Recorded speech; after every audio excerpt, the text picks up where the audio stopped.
જે અવર્ગીકૃત માહિતી આપણી પાસે ઓલરેડી છે એને હવે વર્ગીકૃતમાં આપણે ટ્રાન્સફર કરી રહ્યા છીએ.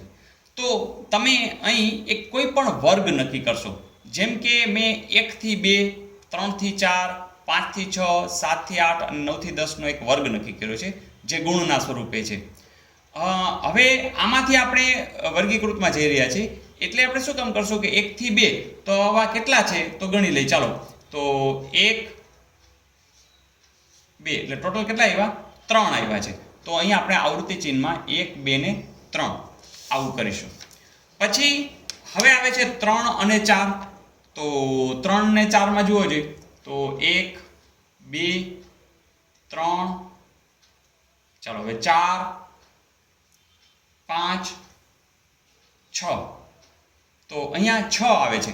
તો તમને ખ્યાલ છે 5 5 ના જૂથ કરવા છે. 1 2 3 4 બરાબર. પાંચમું તમે આવી રીતના આમ કરજો કે જેથી કરીને આપણને ખ્યાલ રહે કે આ 5નું જૂથ છે અને એક આ 6 એટલે ગણવામાં આપણે કામ આવશે.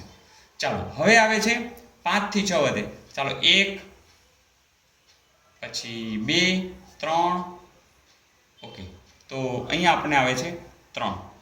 પછી 7 થી 8 તો 1 2 3 4 અને 5.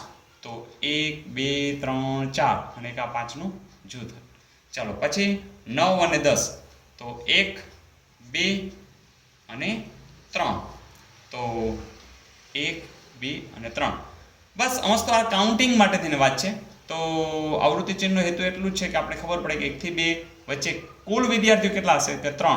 આમાં 5 ને 1 6. પછી આમાં કેટલા હશે? 3. અહીંયા કેટલા હશે?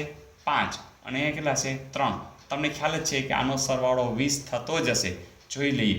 3 ને 6 9 ને 3 12 ને 5 17 ને 3 20. તો અહીંયા જે આપણે n જે સમજતા હતા એ આ n છે.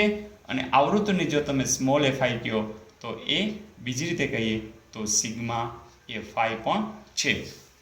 તો અહીંયા જ્યારે તમે કોષ્ટક રૂપે આટલી માહિતી આપી હોય તો આ અને આ વસ્તુની અંદર અહીંયા વર્ગ આપેલા હશે, અહીંયા એની આવૃત્તિ આપી હશે. તો આખી આ માહિતી વર્ગીકૃત ગણાય છે. મિત્રો અહીંયા આપણે એક બીજી વસ્તુ નોંધશું અને એ આ રીતે છે. પેલું છે વર્ગ. તો તમે નક્કી કરેલો છે 1 અને 2 વર્ગ છે. તો અંગ્રેજીમાં એને ક્લાસ પણ કહેવામાં આવે છે. ક્યારેક આને વર્ગ અંતર એવું પણ કહેવામાં આવે છે. વર્ગ અંતર. બીજી વાત કે વર્ગ લંબાઈ પણ અહીં તમને જોવા મળે છે અને એ ટોટલ થશે વર્ગ લંબાઈ 2. 1 અને 2 સુધીની છે. તો બીજું એક આપણે શીખશું વર્ગ લંબાઈ અને એ કેટલી થશે? 2. એ પછી જે વર્ગ છે એમાં એક નીચેની બાજુ છે અને એક ઉપરની બાજુ છે. જે નીચેની બાજુ છે એને અધઃ કહેશું. એટલે આપણે એને કહેશું અધઃ વર્ગ સીમા.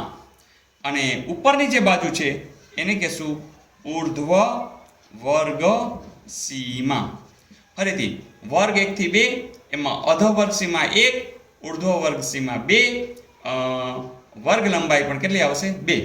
અહીંયા સપોઝ જોઈએ તો આમાં અધઃ વર્ગ સીમા 5, ઊર્ધ્વ વર્ગ સીમા 6, વર્ગ લંબાઈ થશે 2. તો આટલી વસ્તુ આપણે ખાસ જોઈશું. વર્ગ લંબાઈને અંગ્રેજીમાં ક્લાસ લેન્થ એમ કહેવામાં આવે છે. અને જે અધઃ વર્ગ સીમા છે એને લોઅર ક્લાસ લિમિટ કહેવામાં આવે છે.